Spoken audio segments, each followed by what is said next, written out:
Good morning, fellow explorers. Welcome to the Hidden Network, where we pause to listen deeply to the evolving stories of human growth and potential. I'm Miss White. And I'm Dr. Axell. Dr. Axell, how do you see those moments in life when people stop chasing and start questioning?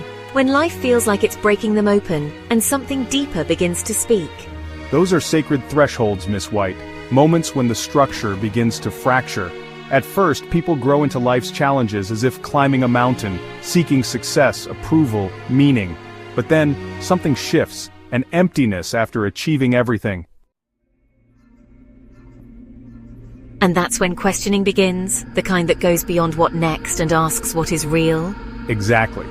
It's the difference between living from outside in and turning inside out.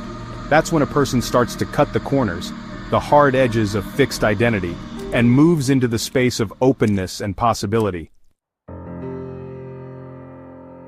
So this new shape represents the capacity to hold contradictions.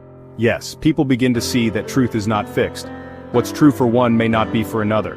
It's not confusion, it's a deeper coherence. They start tolerating paradoxes, holding inner conflicts without rushing to resolve them. The structure becomes dynamic rather than rigid. Is that why people speak of losing themselves or surrendering?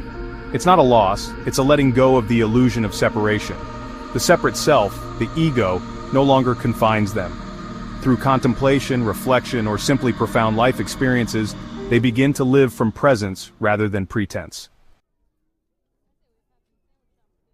Like action flowing from stillness? Yes, and with that comes emotional maturity, existential depth, and what I call expanded consciousness. They see systems, interdependencies, complexity, and they don't panic.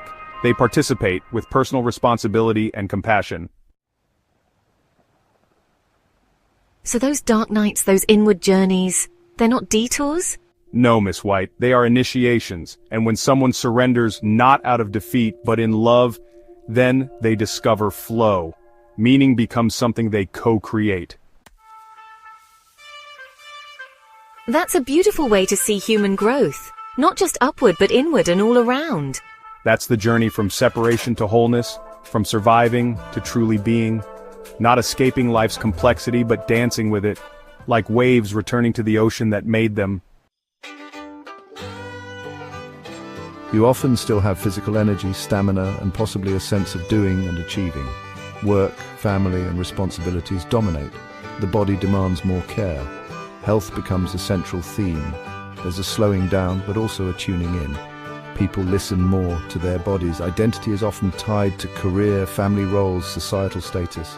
You're busy becoming someone. There's a shift from doing to being. A redefinition begins. Who am I without the titles? Many explore their inner self, passions, and purpose. Time feels abundant. Life is often about building, expanding, accumulating. Time becomes precious. There's reflection. Simplicity, quality, and meaning gain importance over quantity and ambition. You're often surrounded by colleagues, raising children, navigating social networks. There's pruning, fewer but deeper relationships. A need for connection, companionship, and legacy emerges, driven by goals, success, and societal definitions of achievement. The search shifts to significance over success. Many ask, what have I contributed? What will I leave behind? Ambition, striving, fear of missing out, sometimes anxiety around performance, a tendency toward acceptance, peace, and letting go.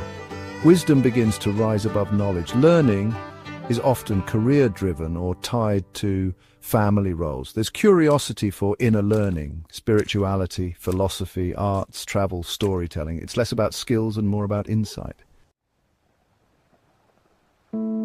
Miss White sat back, letting the soft sea breeze brush her cheek. It seems like life before is a river that rushes, fast, noisy, urgent. And life after, it starts to become a lake, still, deep and reflective. Dr. Axell nodded. That's precisely where silence and solitude enter as companions, not as loneliness, but as a space, an invitation. He smiled. Because earlier we are too entangled, too identified with roles, timelines, expectations. Silence can feel threatening in the first half, it reveals too much. But after, we start to crave the clarity it offers. It strips off the non-essential. Miss White looked curious. Why do you think silence and solitude feel more accessible, even necessary after? So it's not just absence of sound, it's presence of self. Exactly. Silence is where wisdom germinates. Solitude becomes fertile ground, not a void but a womb, a place where the inner voice which was buried under noise and obligation finally finds room to speak. Would you say life has a silent center too? Yes, Miss White. You've caught the essence. The center point, Harmony, is the silence that holds it all. Every facet of potential, every tension and possibility orbits that silent center. The more we mature, the more we live from that center.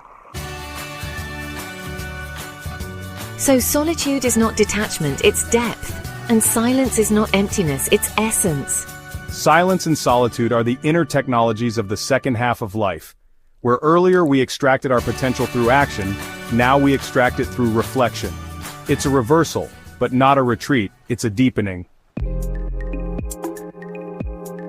And perhaps that's where true legacy comes from. Not what we've done, but what we've become, when no one is watching.